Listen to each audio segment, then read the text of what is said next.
In this video, I'll show you how to boost an Instagram post from Meta Ads Manager. First, sign into your Meta Ads account and open Ads Manager.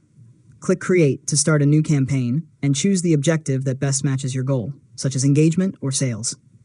Next, complete your campaign settings and move to the ad set level. Set your audience, budget, schedule, placements, and optimization preferences.